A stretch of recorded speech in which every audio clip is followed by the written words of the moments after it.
With all the talk tonight about lifting social distancing guidelines state by state, there's an eye-opening new study from a team of researchers at Harvard School of Public Health.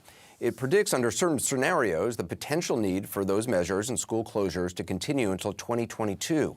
In our next segment, we'll be joined by someone working to brighten that picture considerably. She leads the vaccine effort at the National Institutes of Health. But first, Yonatan Grad, Assistant Professor of Immunology and Infectious Diseases at Harvard University School of Public Health. Thanks so much for being with us, Professor Grad.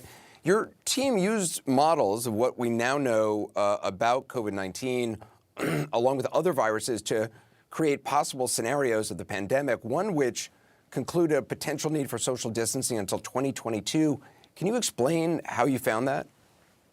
Absolutely. So there are two ways in which the pandemic ends. One, we eliminate the virus. I think with global spread of the virus, that one is quite unlikely. In the second, pandemic ends because there's sufficient immunity in the population.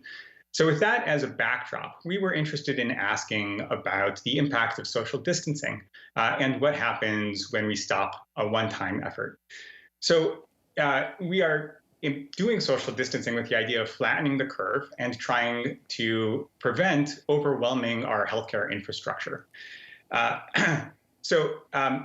If we're successful in doing that, we also keep a lot of people susceptible to the infection, so that if we stop social distancing after 4 weeks, 8 weeks, 12 weeks, or what have you, there will still be a pool of people who are susceptible, and we might see, again, a rise in infection, which might prompt us to reinitiate social distancing.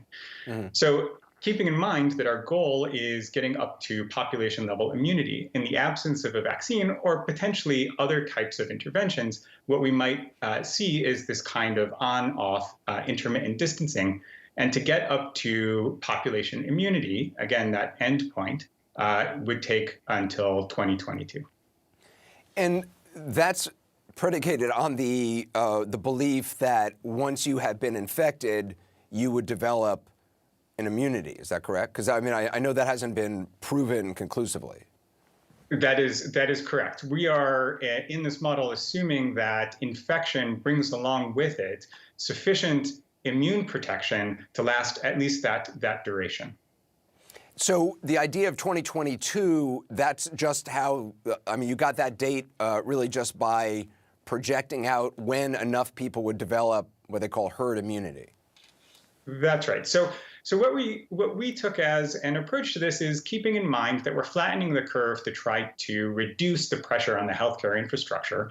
That what we'd want to do is institute these social distancing measures when it looks like, when we project that we would start to approach what the critical care infrastructure is, that kind of the maximum there, and then we could turn it off as we're starting to see the curve go down.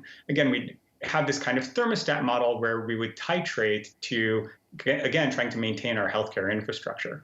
When we use that as our goal, we end up projecting these multiple rounds of social distancing that takes us out to 2022. So when you say multiple rounds, what does the social distancing look like? Is it sort of the current system of stay-at-home, schools are closed 6 feet apart, wear masks outside?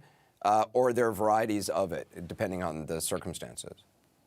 In the scenarios that we modeled, we used very effective social distancing. So that would be the kind of whole hog effort that we're seeing now.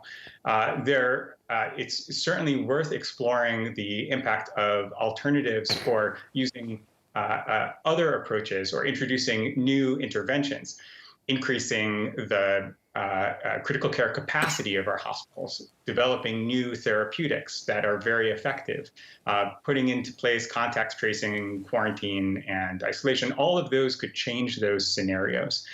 Similarly, if we learn that there are particular parts of the population that are more infected than we had been aware, that there was a greater spread of the disease in the population, so there is already much more immunity, that would also change these scenarios.